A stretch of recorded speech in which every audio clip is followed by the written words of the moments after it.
হযরত আবু বকর সিদ্দিক রাদিয়াল্লাহু তাআলা যখন খেলাফতের দায়িত্ব পালন করলেন, পেলেন বিশ্বনবী সাল্লাল্লাহু আলাইহি সাল্লাম একটা যুদ্ধের বাহিনী গঠন করেছিলেন। যুদ্ধের ময়দানে প্রেরণ করবেন উসামা ইবনে যায়েদ কৃতদাসকে তার নেতৃত্ব দেওয়ার জন্য নির্বাচন করেছিলেন। যুদ্ধ প্রেরণের পূর্বে রহমাতুল লিল আলামিন দুনিয়ার বুকে মায়া ছেড়ে দিয়ে মহান রবের সান্নিধ্যে চলে গিয়েছিলেন। আল্লাহর হাবিব সাল্লাল্লাহু আলাইহি সাল্লাম যুদ্ধের ময়দানে প্রেরণ করতে পারেন নাই।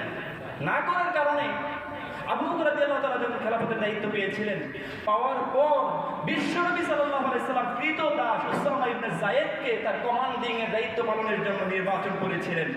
হযরত আবু বকর রাদিয়াল্লাহু তাআলা সর্বপ্রথম সেই দায়িত্বটা পালন করেছিলেন, বিশ্বনবী যুদ্ধের জন্য যাকে নির্বাচন করেছিলেন, আজকে এই কমান্ডারের দায়িত্ব পালন করবে উসামা ইবনে যায়েদ রাদিয়াল্লাহু তাআলা।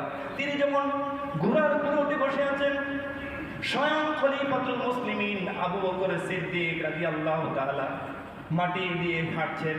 এমনকি তার সৈন্যবাহিনীর মধ্যে হযরত ওমর রাদিয়াল্লাহু তাআলাও ছিলেন। হযরতে ওমর রাদিয়াল্লাহু তাআলা ছিলেন। এমনকি কুরাইশ বংশের খানদান বংশের লোকেরাও সিরিয়ালে দাঁড়িয়ে আছেন যুদ্ধে যাওয়ার জন্য। কিন্তু তাকে নির্বাচিত করেছেন কাকে? বলেন, কাকে নির্বাচিত করেছিলেন কমান্ডার দায়িত্বে? কৃতদাস একজন গোলামকে নির্বাচন করেছিলেন। এর দ্বারা বোঝাতে চেয়েছেন ইসলামের সাদা কালোর মধ্যে কোনো পার্থক্য নাই, ইসলামে ধনী গরিবের মধ্যে কোনো পার্থক্য নাই, ইসলামী বংশমর্যাদার কোনো পার্থক্য নাই।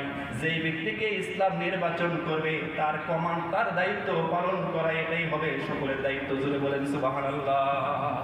হযরত আবু বকর সিদ্দিক রাদিয়াল্লাহু তাআলাকে বলা হয়েছে, আপনি উসামা ইবনে যায়েদ রাদিয়াল্লাহু তাআলাকে নির্বাচন করলেন, এখানে ওমর রাদিয়াল্লাহু তাআলা আছেন, আপনিও আছেন।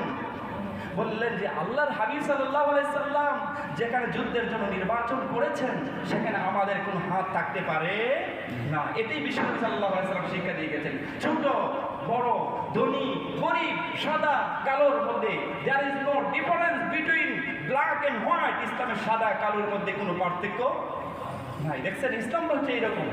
আজকে আমরা পার্থক্য সৃষ্টি করেছি, এর জন্য অশান্তির ভেড়াজালে আমরা আচ্ছন্ন হয়ে পড়ে আছি। যদি শান্তি পেতে চাই ইসলামকে গ্রহণ করতে হবে।